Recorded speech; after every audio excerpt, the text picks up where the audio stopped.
Teachers. आज मैं आपके समक्ष ईयरली प्लान 9th स्टैंडर्ड का बताने जा रही हूँ। किस तरह से हमें लेसन को डिवाइड करना चाहिए। मार्च और अप्रैल में आजकल सीबीएसई भी कहता है कि ब्रिज कोर्स करवाना चाहिए बच्चों का, तो इसलिए उनको बेसिक सिखानी चाहिए मार्च में। और उसके बाद दुख का अधिकार, अनुस्वार अनुनासिक, शब्द और पद, ये सब आप अप्रैल में करवा सकते हैं। और हर लेसन के बाद आपको एक क्लास टेस्ट जरूर लेना चाहिए, जिससे आपको बच्चों की कमजोरियां पता चलती हैं। अगला हम आते हैं जून में मई के बाद बच्चे आते हैं, इसलिए जो हमने पढ़ाया वो भूल जाते हैं। तो इसलिए एक तो पुनरावृत्ति करवानी है आपने, जो पढ़ाए गए लेसन है। फिर एक नया लेसन लेना है, रेदास के पद, स्मृति लेसन ले सकते हैं, चित्र वर्णन करवा सकते हैं, शब्द और पद, अर्थ के आधार पर वाक्य के भेद। डिटेल में नहीं कराना है अर्थ के आधार पर, तो फ्लो चार्ट के द्वारा थोड़ा सा करा सकते हैं। जुलाई के मंथ में हमें रहीम के दोहे कराने हैं, एवरेस्ट मेरी शिखर यात्रा, स्वर संधि, विराम चिन्ह। इसको किस तरह से डिटेल में पढ़ाना है ये आपको इस YouTube में मैंने पीपीटी के थ्रू समझाने का प्रयास किया है। इसके बाद हम आते हैं सितंबर में। टीचर सितंबर में हाफ ईयरली होते हैं, इसलिए ज्यादा सिलेबस इसमें नहीं रखना है। पुनरावृत्ति करानी है पढ़ाए गए पाठों की, और एक तुम कब जाओगे अतिथि लेसन पढ़ाना है, और उस लेसन के बाद क्लास टेस्ट लेना है। उपसर्ग प्रत्यय, संवाद लेखन पढ़ाना है। इस तरह से सारा ग्रामर जो भी आने वाला है वो पढ़ाना है, प्लस आपको लेसन्स की पुनरावृत्ति करानी है।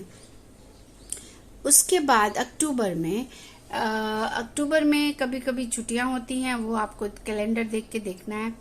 वैज्ञानिक चेतना के वाहक लेसन कराना, मेरा छोटा सा निजी पुस्तकालय, और आपको ग्रामर करवाना है। अनौपचारिक पत्र लिखवा सकते हैं, संवाद लेखन लिखवा सकते हैं।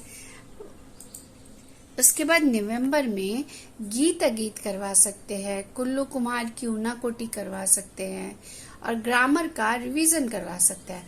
फॉर एग्जाम्पल अनुस्वार अनुनासिक, शब्द पत्र, चित्र वर्णन इत्यादि। दिसंबर में शुक्र तारे के समान लेसन पढ़ा सकते हैं, अग्निपथ पढ़ा सकते हैं, और रिवीजन करवा सकते हैं।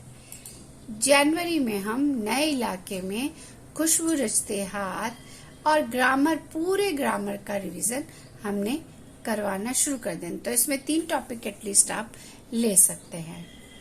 और फरवरी में हमारा सिलेबस कंप्लीट हो जाना चाहिए, पर अगर यदि किसी कारणवश कुछ लेसन रह गए हैं तो हम टॉपिक्स को फैब में कवर करके, प्लस हमें पूरी रिवीजन करानी है, क्योंकि मार्च में हमारे फाइनल एग्जाम्स होने वाले थे। इवन कोई स्कूल फरवरी के एंड में भी करवाता है। इस तरह से आपको ये सारे पाठों को पढ़ाना है।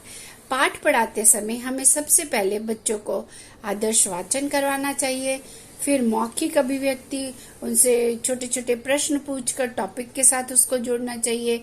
फिर अर्थ ग्रहण, यानी अगर कविता है तो उसकी पंक्तियों के अर्थ समझाने चाहिए, आशय समझाना चाहिए, और बच्चों से भी फीडबैक लेना चाहिए।